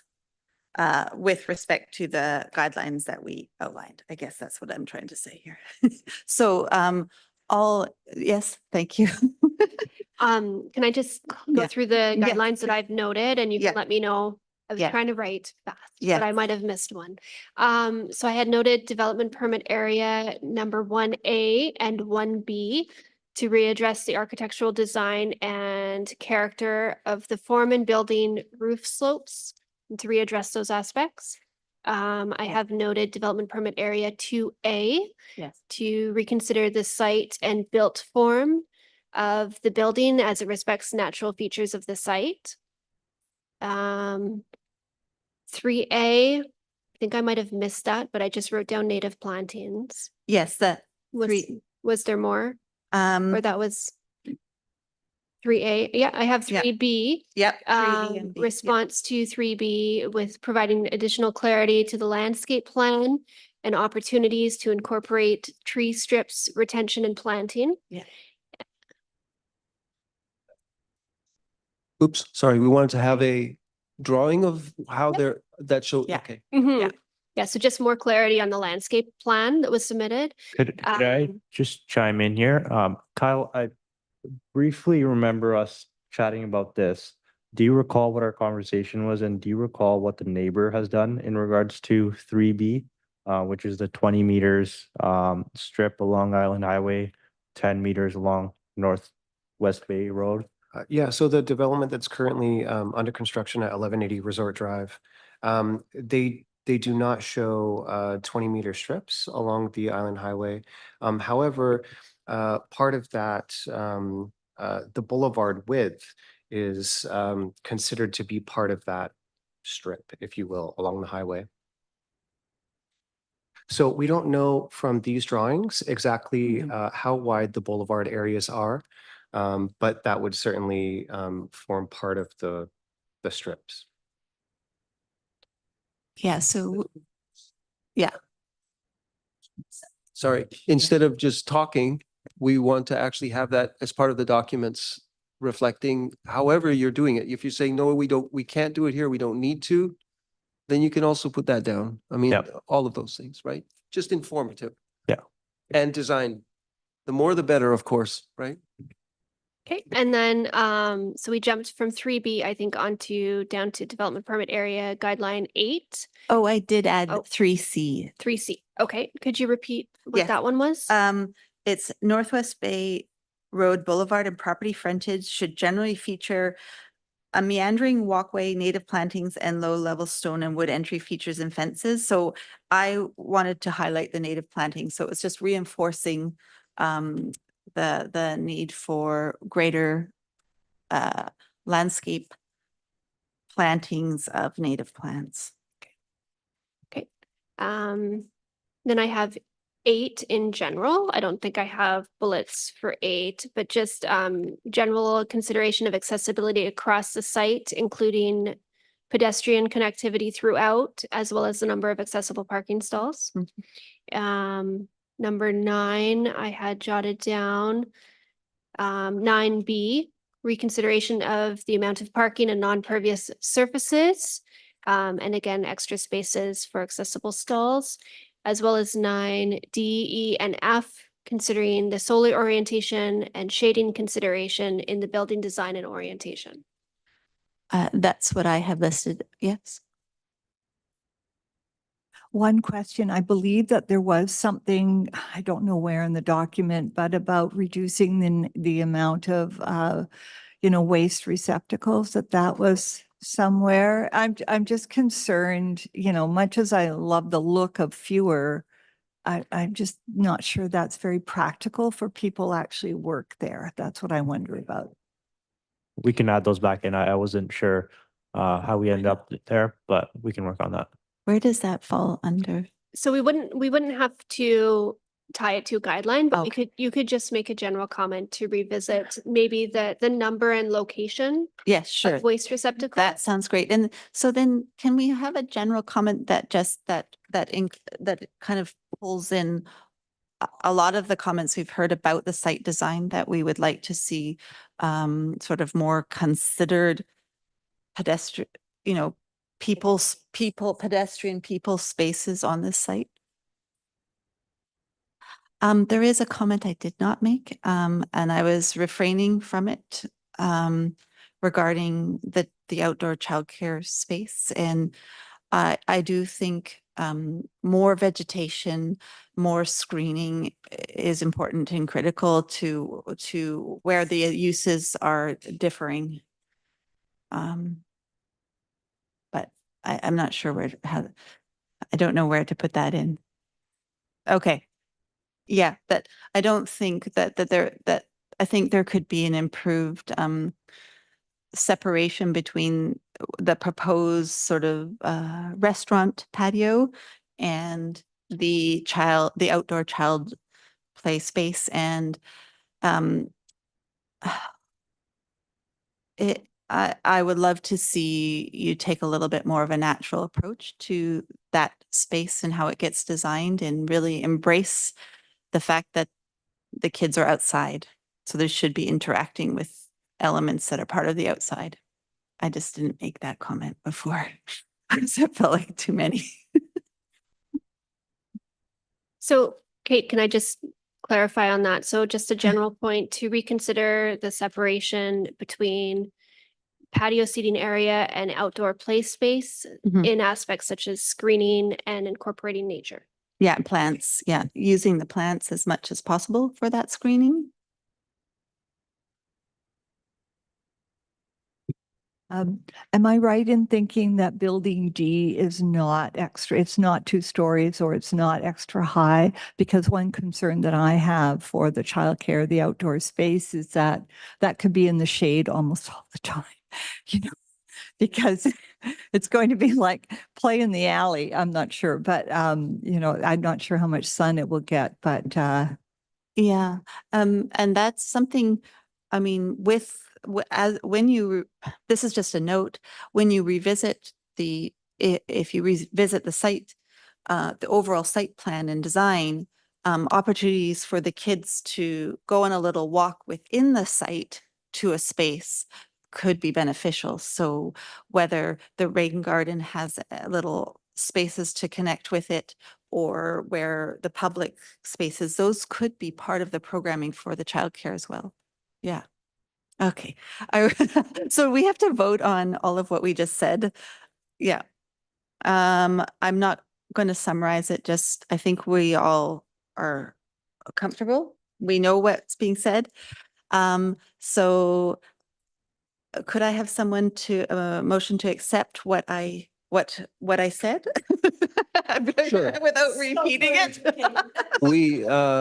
What she said is seconded. Yeah. What we, yeah, Mhm. seconded. Okay. Okay. Yeah, We all agree. we all agree. Yeah. Okay. Well, thank you. We just need hope- we just need a motion to adjourn. Oh, yes. So could I have a motion to adjourn the meeting, please? Anyone? Yeah. Okay, second. Okay, thank you. And I hope you're not discouraged. We just want to see the site develop to its best potential and take what we have to say and move forward. Doing, knowing you're doing a great project. Yeah. One of the things that I just want to ask and talk candidly about is building the orientation. If we come back and that orientation is the exact same, because we do have a LOI in place with an existing tenant, and revising the site layout or changing the orientation of that building would mean reopening that discussion with them as well, and could delay this project significantly more than just us redoing the drawings. If we were to come back and the building A's orientation is the exact same as it is today, and we address, a lot of the other comments, is that something that you would be okay with? Each of us probably has a different view. For me, it's the overall arrangement. Mhm. Would be the main consideration, not any individual positions for me.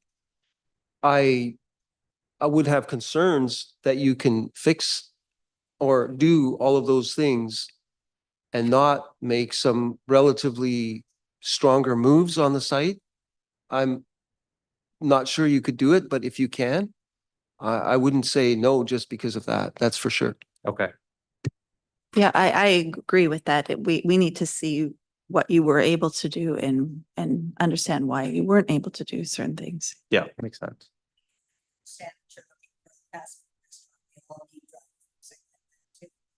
I just feel that this drive-through is definitely a no for me, for the length of the drive-through where it comes out, and how people would have to cross over the drive-through twice to get to the other end, to get to our units. Yeah. They have to cross two busy driveways, and there's all sorts of other traffic going on at the same time. So I'm not in favor of moving it right this way. Okay. And I'd just like to add that,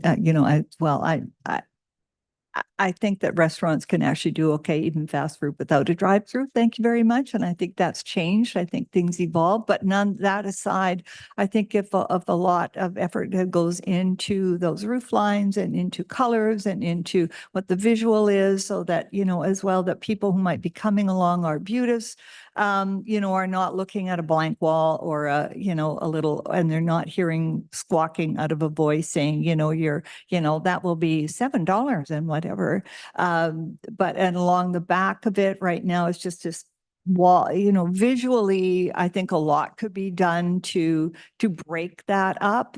And so, I wouldn't be dead set against the orientation. I do appreciate as well what Michael mentioned about like it's facing south and what the climate is like, are there going to be some awnings? Are there going to be, whatever, but something to address that facade and those colors and those solid walls or do more buffering, whatever. I'm sure there's a lot that could be done. Yeah. Thank you.